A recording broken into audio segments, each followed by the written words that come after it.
Hey everyone, welcome to another deep dive with us. Today we're looking at something pretty fascinating. Oh, yeah? Um, the connection between technology and society, Okay. but also how that impacts national identity. We're going to be looking at The Ah, Technological Republic. It's a book by Alex Karp and Nicholas Zamiska right. that came out in November 2024. Okay.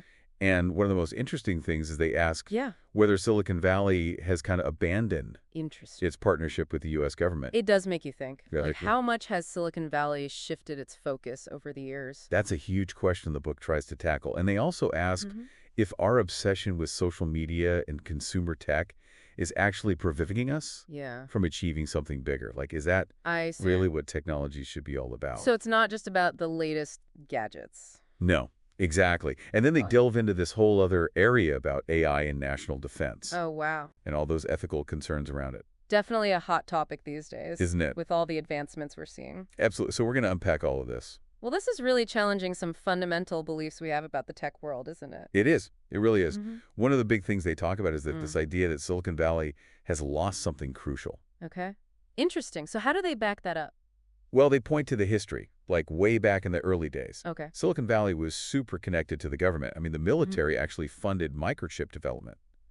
And you had companies like Fairchild I've heard of them. working on satellite reconnaissance. Wow. That's a far cry from like building apps for our phones. It really is. It's a complete shift. Like they went from building bombs Right. to building apps. Like a total 180. And I guess a prime example of that would be Definitely. Steve Jobs and Apple, the book points to them as like hmm the embodiment of this individualistic, consumer-focused approach, especially their resistance Oh, yeah. to giving the government access to user data. Right. That was a huge deal at the time. It was, and it set the tone for a lot of what came after. I can see that. Their whole thing was about personal empowerment through tech, Yeah, but in a way that kind of moved away from those collective national ambitions that defined earlier tech. and the book argues that this shift has really impacted our sense of national identity and purpose. Hmm. How so? Well, they say that this relentless emphasis on individual wants and needs Okay. has actually diminished support for collective efforts. Like national defense, for example. Exactly, and they point to these innovation deserts. Innovation deserts. What are those? There are areas where Silicon Valley just avoids venturing because they're seen as too risky Oh, I see. or politically charged. So, like, what kind of areas? Well, law enforcement's a big one. Okay. They talk about New Orleans using Palantir software. Oh, yeah, for predictive policing? Exactly, and of course that sparked a ton of controversy. Yeah, I remember that. A lot of people were worried about potential bias and privacy issues. Exactly, and the book uses that as an example of how people are more afraid of making a mistake Mm-hmm. than they are excited about potentially creating positive change. It's almost like they're playing it safe. Exactly. And they tie this back to a broader cultural shift. Hmm. Like this preoccupation with individual liberties and freedoms Okay. might actually be causing us to overlook the importance of collective action and shared goals. So they're saying that maybe we've swung too far in the direction of individualism? Exactly. And now we need to find a way to bring back some Yeah. of that collective spirit. Okay, so we've got Silicon Valley's changing focus and these innovation deserts. But what about AI? They talk a lot about AI, especially how it's changing the game when it comes to warfare. I can give you that. AI is advancing so rapidly. It is. It's kind of mind-boggling. And they highlight how it's accelerating the pace of military tech advancements, Okay. like way faster than anything we've seen before. So, like, compared to what? Well, they contrast it with the development of nuclear weapons. Oh, wow. That took years and years of research and testing. It did, but AI-powered weaponry, that's progressing at lightning speed. It's true. It seems like every day there's a new breakthrough. And that's where the big ethical question comes in. Right. Are we even ready to handle the ethical complexities of using AI in warfare? It's a huge dilemma, and they bring up the Blake Lemoine incident at Google. Oh, yeah, with Lambda? That was pretty wild. It was. He claimed that their language model Right. was actually sentient. It really captured the public's imagination and brought to the surface a lot of those fears about AI becoming too powerful and too independent. And what's interesting is that a lot of people in Silicon Valley are actually hesitant Really? to work on military AI applications. Why is that? I mean, these are the same people building those complex algorithms that Yeah, track our every move online.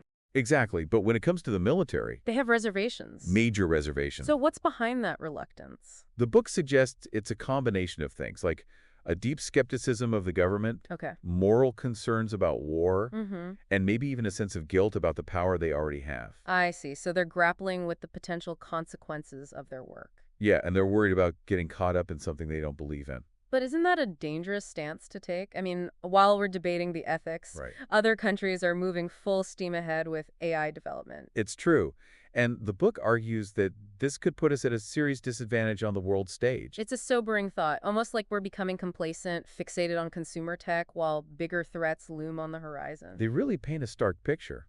Like maybe our obsession with the latest gadgets Mm-hmm. is blinding us to the bigger picture. So they're not exactly optimistic then. Well, they're definitely concerned, but they do offer a potential way forward. Okay, I'm all ears. What do they suggest? They call it rebuilding the technological republic. And it all starts with Yeah, rediscovering a shared sense of purpose okay. and national identity. So basically bringing back that collective spirit we were talking about earlier. Precisely. It's about harnessing technology's power for good, Right. but doing it together as a nation. Instead of just focusing on individual gain. I like that idea, but how do we actually get there? They introduce this fascinating concept called the engineering mindset. An engineering mindset. Tell me more about that. Well, it's all about pragmatism, Okay. focusing on outcomes, Mm-hmm. and directly confronting problems head on. So kind of like a problem-solving approach. Exactly. And they see this mindset as essential for tackling those complex challenges we talked about. Like AI development and national defense. Exactly. They even give a concrete example of this. Oh, yeah. It's the 5 whys approach. 5 whys. That sounds interesting. It's this idea of repeatedly asking why to get to the root of an issue. So like a deep dive into the cause of a problem? Yeah.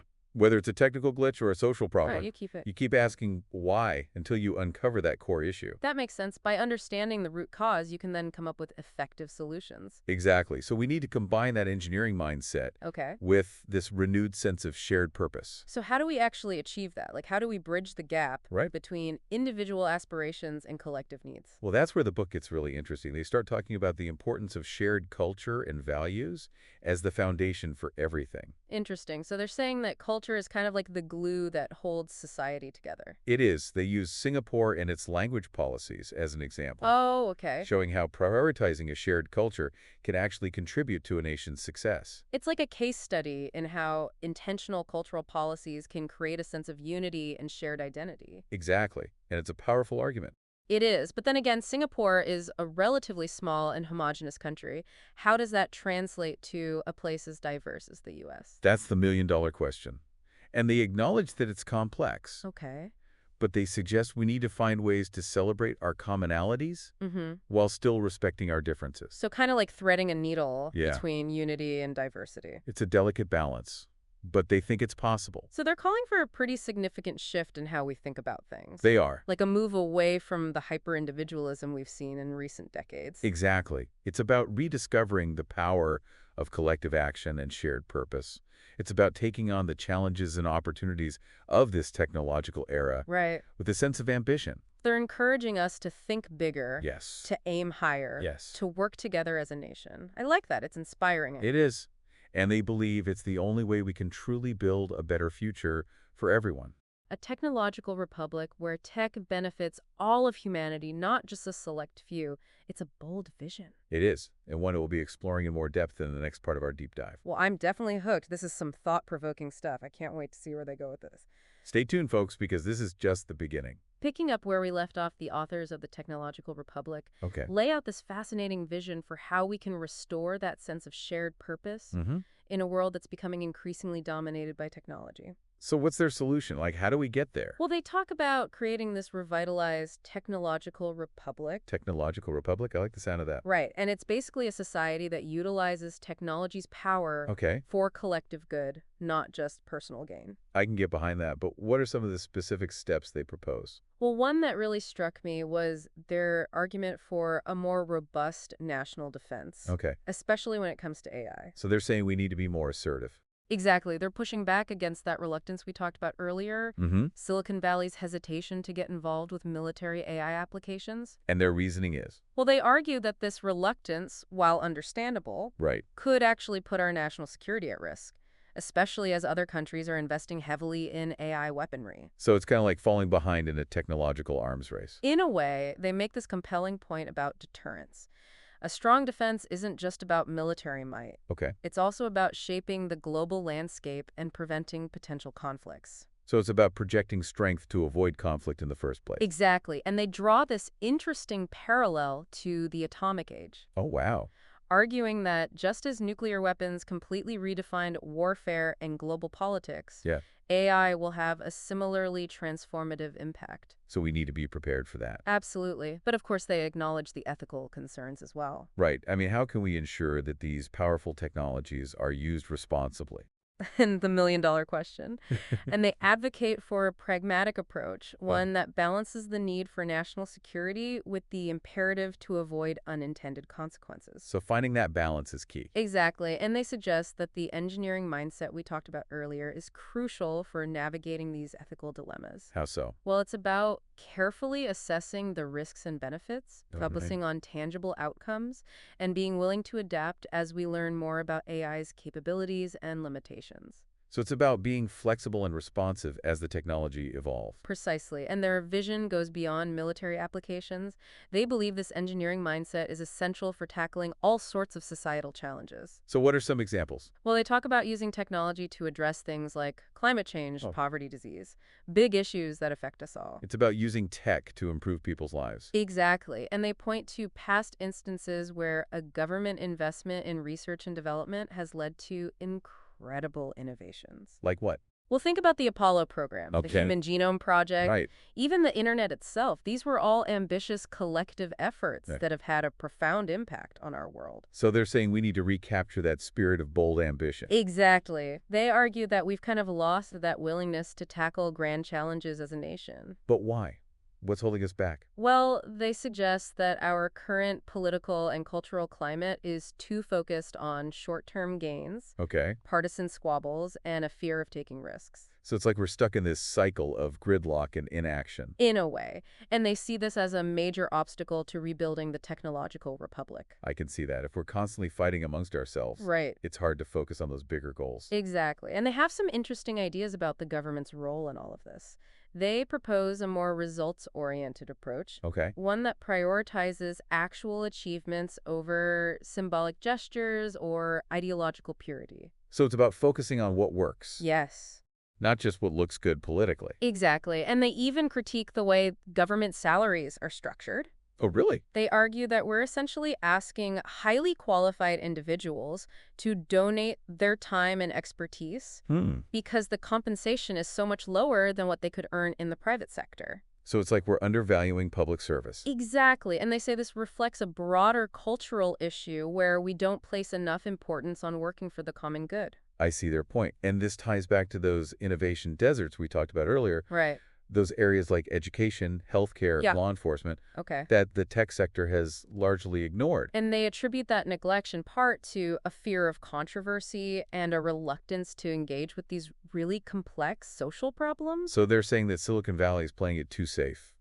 In a way, they use the example of New Orleans' implementation of Palantir for predictive policing. Right. That was a controversial program. It was. But it also showed how technology could potentially improve public safety. Exactly.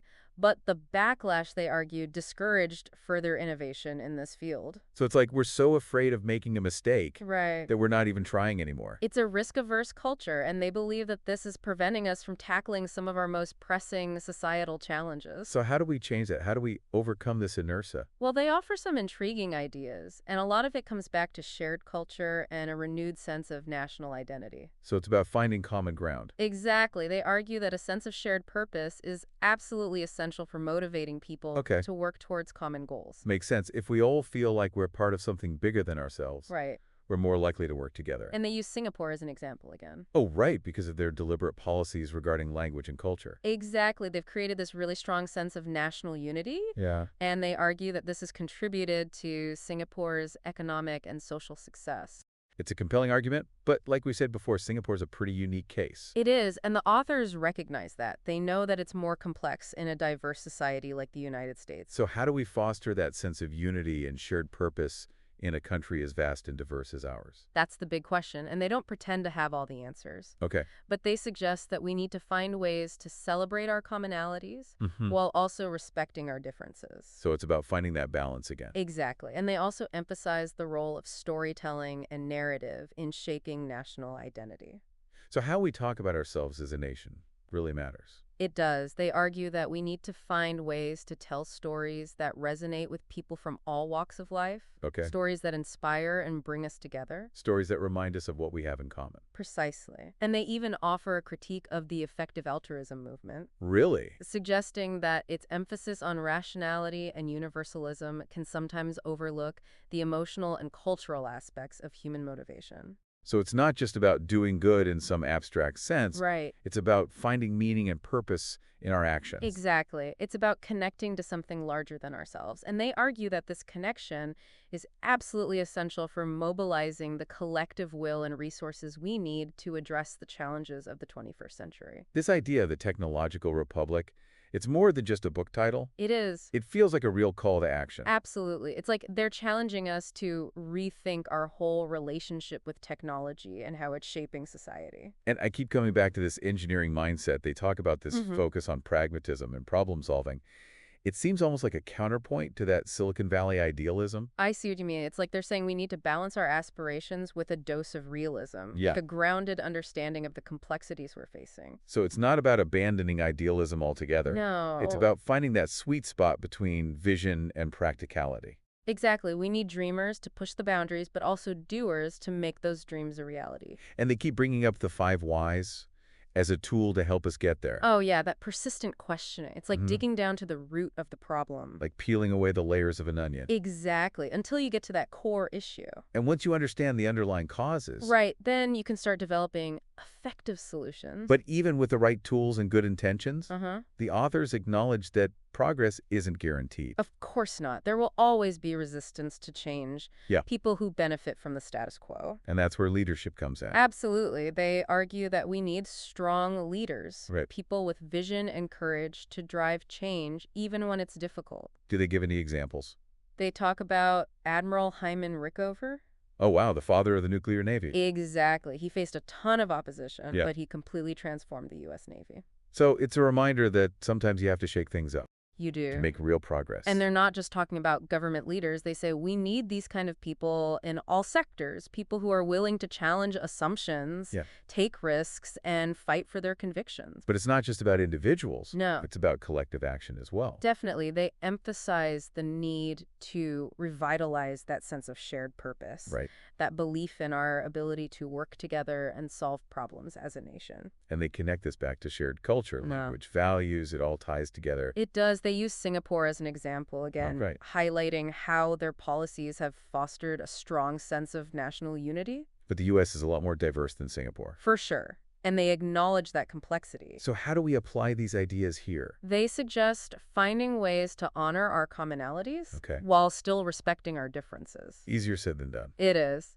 But they believe it's possible, and they stress the importance of storytelling Oh, interesting. and how we construct our national narrative. So the stories we tell ourselves about who we are as a nation really matter. They really do. They shape our identity and our sense of purpose. And even here, they offer a critique Oh, really? of the effective altruism movement. Huh. They suggest that this focus on rationality and universalism can sometimes miss the mark Okay. when it comes to understanding human motivation. It's not just about cold, hard logic. No, it's about tapping into those deeper emotional and cultural currents that drive us. So finding meaning and purpose in what we do. Exactly. And they argue that this connection to something larger than ourselves Yeah. is crucial for mobilizing the collective will and resources we need to face the challenges ahead. So let's rehab. What are some of the key takeaways from the technological republic? Well, one of the big ones is that Silicon Valley's focus has shifted Okay. from national ambitions to individual consumerism, Right. and that this shift has impacted our sense of shared purpose. They also talked about those innovation deserts. Mhm.